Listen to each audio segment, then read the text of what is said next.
तो दोस्तों भारत और न्यूजीलैंड के बीच 5 T20 मुकाबले का सीरीज का आज पांचवा और अंतिम मुकाबला खेला गया। अब तक के सबसे सांस देवरा महामुकाबला आज इतिहास के दो बड़ी टीमें भारत और न्यूजीलैंड के बीच तिरुवनंतपुरम के ग्रीनफील्ड स्टेडियम में खेला गया। ऐसे में इस मुकाबले के शुरुआती भारतीय टीम को टॉस जीतने को लेकर जी हाँ दोस्तों, आज के इस रौंगटे में खड़ा कर देने वाले महामुकाबले में कप्तान सूर्य कुमार यादव ने टॉस जीतकर पहले बल्लेबाजी करने का फैसला किया और विपक्षी टीम न्यूजीलैंड को पहले गेंदबाजी करने का आमंत्रित किया। फिर इस मुकाबले का शुरू हुआ रनों की बारिश करने के इरादे के तरफ से भारत की तरफ से उतरे अभिषेक शर्मा और संजू सैमसन ओपनिंग बल्लेबाजी करने के लिए मैदान पर उतरे। तो दोस्त इन दोनों ही बल्लेबाजों के कंधे पर इस महामुकाबले में अपनी टीम को एक विस्फोटक ओपनिंग शुरुआत दिलाने की बहुत बड़ी जिम्मेदारी थी और दोस्त ऐसा ही कुछ अंदाज भारतीय बल्लेबाजों की ओर से देखने को मिला। जी हाँ, खास करके अभिषेक शर्मा की तरफ से, जिन्होंने पहला ओवर डालने या न्यूजीलैंड की तरफ से जैकब डफी की तीसरी गेंद पर स्ट्रेट ड्राइव के जरिए एक बेहतरीन छक्का जड़ दिया। तो पांचवी और छठी गेंद पर दो बेहतरीन चौका देखने को मिला अभिषेक शर्मा के बल्ले से और अभिषेक शर्मा पहले ही ओवर में न्यूजीलैंड के गेंदबाजों पर हावी हो गए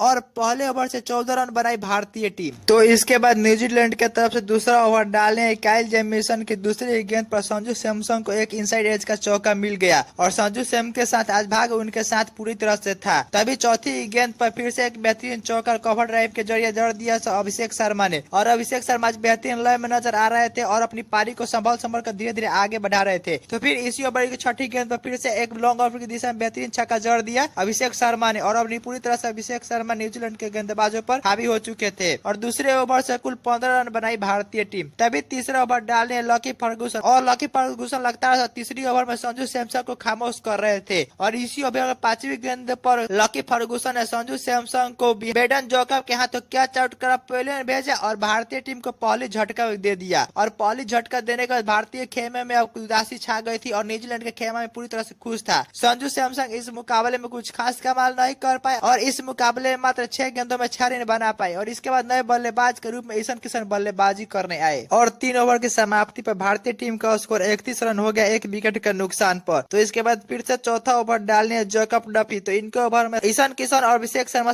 संभल कर बल्लेबाजी कर रहे थे क्योंकि भारतीय टीम को पहला झटका लग चुका था। फिर इसी ओवर की छठी गेंद पर एक बेहतरीन चौका इनसाइड के लेग में मिल गया अभिषेक शर्मा को। अभिषेक शर्मा भी अब संभल कर बल्लेबाजी कर रहे थे। तो इसके बाद फिर से पांचवा ओवर डालने आए लकी फर्गुसन की दूसरी गेंद पर ईशान किशन ने मिड ऑफ के दिशा में एक बेहतरीन चौका जड़ दिया और ईशान किशन अब पूरी तरह से लकी फर्गुसन पर हावी होते हुए नजर आ रहे थे। तभी अगली गेंद पर फिर से एक बेहतरीन छक्का देखने को मिला ईशान किशन के बल्ले से और ईशान किशन अब पूरी तरह से लकी फर्गुसन पर हावी हो चुके थे और बेहतरीन लय में नजर आ रहे थे। तभी इसी ओवर की लास्ट गेंद पर कमबैक करते हुए लकी फर्गुसन ने भारतीय टीम को दूसरा झटका दे दिया और अभिषेक शर्मा को क्लीन बोल्ड करके भारतीय के में पूरी तरह से उदास कर दिया और अब न्यूजीलैंड के टीम में पूरी उत्साह छा गई थी क्योंकि न्यूजीलैंड को दूसरी सफलता जल्द ही मिल गई। अभिषेक शर्मा इस मुकाबले में अच्छी बल्लेबाजी करते हुए 16 गेंदों में 30 रन की बेहतरीन पारी खेले और अब इसके बाद नए बल्लेबाज के सूर्य कुमार यादव बल्लेबाजी कर रहे हैं और 5 ओवर के समय भारतीय टीम का स्कोर 48 रन हो गया, 2 विकेट के नुकसान पर। तो वही दोस्त, अब पावर प्ले का अंतिम ओवर बचा था लेकिन लग रहा था भारतीय टीम के बल्लेबाज इस ओवर को अच्छी तरह खेलेंगे, लेकिन सूर्य कुमार यादव ने विकेट गिरने का दबाव खुद पर नहीं लिया और पावर प्ले का अंतिम ओवर डालने आए ईशा सोढ़ी के खिलाफ उनकी चौथी गेंद पर एक्स्ट्रा कवर की दिशा में एक बेहतरीन चौका जड़ दिया स्वीप शॉट के जरिए और सूर्य कुमार यादव बेहतरीन लय में नजर आ रहे थे और इसी के साथ दोस्त पावर प्ले समाप्त होने तक भारतीय टीम का स्कोर 54 रन हो गया, 2 विकेट के नुकसान पर। तभी 7वां ओवर डालने फिर से ग्लेन फिलिप्स और इस ओवर में दोनों बल्लेबाज संभल कर अपनी पारी के आगे बढ़ा रहे थे। तो इसी ओवर की लास्ट गेंद पर फिर से सूर्य कुमार यादव ने मिड विकेट के ऊपर से एक बेहतरीन स्लो स्वीप के जरिए बेहतरीन छक्का जड़ दिया और इस ओवर को बड़ा बना दिया और सूर्य कुमार यादव अच्छी लय में नजर आ रहे थे और भारतीय टीम को यहां से आगे बढ़ाने के दोनों बल्लेबाजों के बीच एक साझेदारी की जरूरत थी जो धीरे धीरे यहां से पनप रही थी। तो इसके बाद फिर से 8वां ओवर डालने मिचेल सेंटनर ने काफी अच्छी बल्लेबाजी की और इस ओवर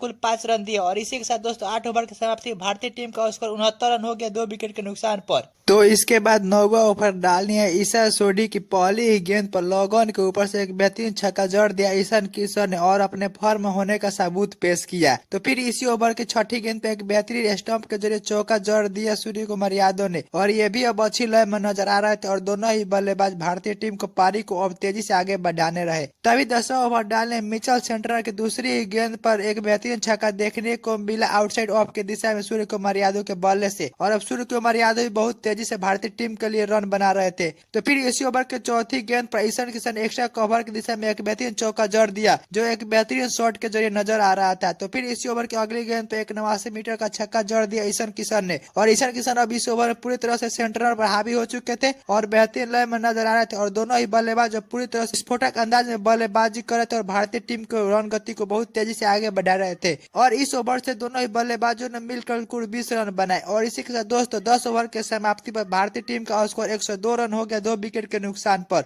और अब यहाँ से दोनों बल्लेबाज सोच रहे थे कि इस पारी को और भी तेजी से आगे बढ़ाया जाए और आक्रामक गति से पारी को आगे बढ़ाया जाए। तो इसके बाद 11वां ओवर डालने काइल जेमिसन की 5वीं ही गेंद एक स्क्वायर लेग की दिशा में बेहतरीन छक्का देखने को मिला ईशान किशन के बॉल से। और ईशान किशन अब पूरी तरह से लय में नजर आ रहे थे और न्यूजीलैंड के गेंदबाजों की धज्जियां उड़ा रहे थे। तो इसके बाद फिर से 12वां ओवर डालने ईशा सोढ़ी की पहली गेंद पे एक बेहतरीन चौका लगाकर कवर ड्राइव के जरिए अपना 800 पूरा कर लिया ईशान किशन ने। और ईशान किशन पूरी तरह से अच्छी लय में नजर आ रहे थे और न्यूजीलैंड के गेंदबाजों की धज्जियां उड़ा रहे थे। तो इसी ओवर के दूसरी और तीसरी गेंद फिर से 3 हैट्रिक चौका देखने को मिला ईशान किशन के बल्ले से। और ईशान किशन अच्छी लय में नजर पूरी तरह से आने लगे और न्यूजीलैंड के गेंदबाजों पर हावी हो रहे थे। तो फिर इसी ओवर के चौथी गेंद पर एक बेहतरीन चौका देखने को मिला मिड विकेट के ऊपर से ईशान किशन के बल्ले से। तो 5वीं गेंद पर फिर से एक बेहतरीन चौका देखने को मिला ईशान किशन के बल्ले से। तो लास्ट गेंद पर फिर से एक बेहतरीन छक्का जड़ दिया ईशान किशन ने मिड विकेट के ऊपर से। और इस ओवर में कुल 29 रन बनाए ईशान किशन ने। और इस ओवर में ईशा सोढ़ी पर पूरी तरह से हावी ईशान किशन। और अब न्यूजीलैंड के गेंदबाजों को समझ में नहीं आ रहा था कि ईशान किशन को कहां बल्लेबाजी करे। तो फिर अगली ओवर डाले लकी फर्गुसन की दूसरी गेंद पर एक फिर से बेहतरीन छक्का देखने को मिला ईशान किशन के बल्ले से। और ईशान किशन अब ना जाने न्यूजीलैंड के गेंदबाजों के साथ और क्या क्या करने वाले थे। तो फिर इसी ओवर की अब सूर्य का हम मानने वाले थे। और फिर इसी ओवर की 5वीं गेंद पर एक बेहतरीन चौका देखने को मिला सूर्य कुमार यादव के बल्ले से। और अब सूर्य कुमार यादव न्यूजीलैंड के गेंदबाजों को अब धज्जियां उड़ाने के चक्कर में लग गए थे और बेहतरीन लय में बल्लेबाजी कर रहे थे। और दोनों ही बल्लेबाज पूरी तरह से न्यूजीलैंड के गेंदबाजों के ऊपर हावी होकर पूरी तेजी से रन रेट के 12 के करीब से रन बना रहे थे।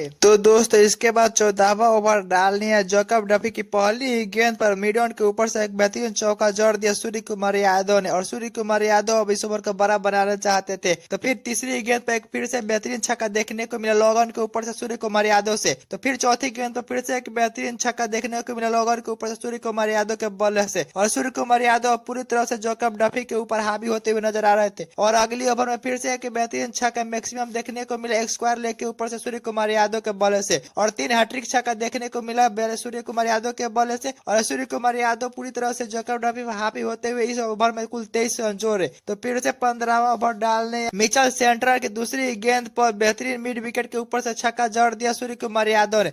और सूर्य कुमार यादव भी अब भारतीय टीम को बहुत तेज गति से रनों को आगे बढ़ाने लगे और अपनी पारी को भी। तभी अगली गेंद पर कमबैक करते हुए इस सूर्य कुमार यादव को मिचेल सेंट्रल ने स्टंप आउट करा पोलैंड भेजा और भारतीय टीम को सफलता दिलाई। सूर्य कुमार यादव भी अगली गेंद पर एक बेहतरीन छक्का लगाना चाहते थे लेकिन वह गेंद उनसे मिस हो गई और वो स्टंप आउट हो गए। सूर्य कुमार यादव इस मुकाबले में अच्छी बल्लेबाजी करते हुए 30 गेंदों में बेहतरीन 63 रन की पारी खेले। इसके बाद नए बल्लेबाज के रूप में हार्दिक पांड्या बल्लेबाजी करने आए और अब इनको हार्दिक पांड्या और ईशान किशन को यहाँ से भारतीय टीम के लिए अच्छी स्कोर समाजक पहुंचने के लिए साझेदारी की जरूरत थी। और 15 ओवर के समाप्ति पर भारतीय टीम का स्कोर 187 रन हो गया 3 विकेट के नुकसान पर। तो इसके बाद 16वां ओवर डालने फिर से काइल जेमिसन के तीसरे गेंद पर एक बेहतरीन मिड विकेट के ऊपर से छक्का जड़ दिया ईशान किशन ने। और धीरे धीरे ईशान किशन अपनी पारी को लंबा बढ़ाते हुए 70 की ओर पहुंच रहे थे। तो फिर इसके बाद 17वां ओवर डालने मिचेल सेंट्रल की पहली गेंद पर एक बेहतरीन आउटसाइड ऑफ की दिशा में छक्का जड़ दिया हार्दिक पांड्या ने। और हार्दिक पांड्या अभी अच्छी तरह से बल्लेबाजी करने लगे और न्यूजीलैंड के गेंदबाजों पर हावी होते हुए नजर आए। तो फिर इसी ओवर की तीसरी गेंद पर एक बेहतरीन मिड ऑन की दिशा में चौका जड़ दिया हार्दिक पांड्या ने। और हार्दिक पांड्या भी अब तेज गति से रन बनाने लगे भारतीय टीम के लिए। तभी इसी ओवर की 5वीं गेंद पर एक बेहतरीन छक्का देखने को मिला ईशान किशन के बल्ले से मिड विकेट के ऊपर से। और इसी का दोस्तों अब ईशान किशन 97 रन पर पहुंच गए थे। तभी अगली गेंद पर एक बेहतरीन लॉग आउट के ऊपर से छक्का जड़कर ईशान किशन ने अपना सेंचुरी पूरा कर लिया। और इसी के साथ दोस्तों अब ईशान किशन बहुत ही अच्छी लाइन में नजर आते और सेंचुरी कर देने के बाद और भी खतरनाक नजर आते हुए नजर आए। तभी अगली ही ओवर डालने 18वां ओवर यानी डालने जैकब डफ की पहली गेंद पर लॉग आउट के ऊपर से एक बेहतरीन छक्का जड़ दिया हार्दिक पांड्या ने। और अब दोनों ही बल्लेबाज पूरी तरह से न्यूजीलैंड के गेंदबाजों के ऊपर हावी होते हुए नजर आ रहे थे। तभी इसी ओवर के तीसरी गेंद पर जैकब डफी कमबैक करते हुए ईशान किशन को ग्लेन फिलिप्स के हाथों कैच आउट कर पेलन भेजा और भारतीय टीम को चौथा झटका दे दिया। ईशान किशन इस मुकाबले में अच्छी बल्लेबाजी करते हुए 43 गेंदों में 103 रन की बेहतरीन पारी खेले। ईशान किशन इस शॉट में बड़ा खेलने जाने वाले थे लेकिन ये उनके बल्ले पर अच्छी तरह से नहीं आई और वो आउट हो गए। इसके बाद नए बल्ले तो इसके बाद पहले ओवरिंग का लास्ट यानी 20वां ओवर डालने काइल जेमिसन ने अपने पहले ही गेंद पर उनका वाइड का चौका मिल गया। तो फिर इसके बाद पहली गेंद पर हार्दिक पांड्या ने मिड विकेट के ऊपर से एक बेहतरीन छक्का जड़ते हुए अपने फॉर्म का आगाज किया, लेकिन अगली ही गेंद पर कमबैक करते हुए काइल जेमिसन ने हार्दिक पांड्या को बेपेन गोकब के हाथों कैच चटका पेलियन भेजा और न्यूजीलैंड टीम को 5वीं सफलता दिलाई। हार्दिक पांड्या इस मुकाबले में अच्छी बल्लेबाजी करते हुए 17 गेंदों में 42 रन की शानदार पारी खेले। इसके बाद नए बल्लेबाज के रूप में शिवम दुबे बल्लेबाजी करने आए। तभी इसी ओवर की लास्ट गेंद यानी छठी गेंद पर एक बेहतरीन लॉगर के ऊपर से छक्का जड़ दिया फ्लैट शिवम दुबे ने, और इसी के साथ दोस्तों भारतीय टीम पहली पारी में 271 रन बनाई 5 विकेट के नुकसान पर, और अब यहाँ से न्यूजीलैंड टीम को जीतने के लिए 272 रन का बड़ा लक्ष्य हासिल करना था। और दोस्त इस पारी को हम बता दें कि सभी बल्लेबाजों ने बेहतरीन बल्लेबाजी की, जिसमें खासकर ईशान किशन ने 43 गेंदों में बेहतरीन 101 रन की पारी खेले, तो वही कप्तान सूर्य कुमार यादव ने 30 गेंदों में बेहतरीन 63 रन की पारी खेली, और वही भारतीय टीम को अच्छी तरह से फिनिशिंग दिया हार्दिक पांड्या ने, जिन्होंने 17 गेंदों में 42 रन की शानदार पारी खेली।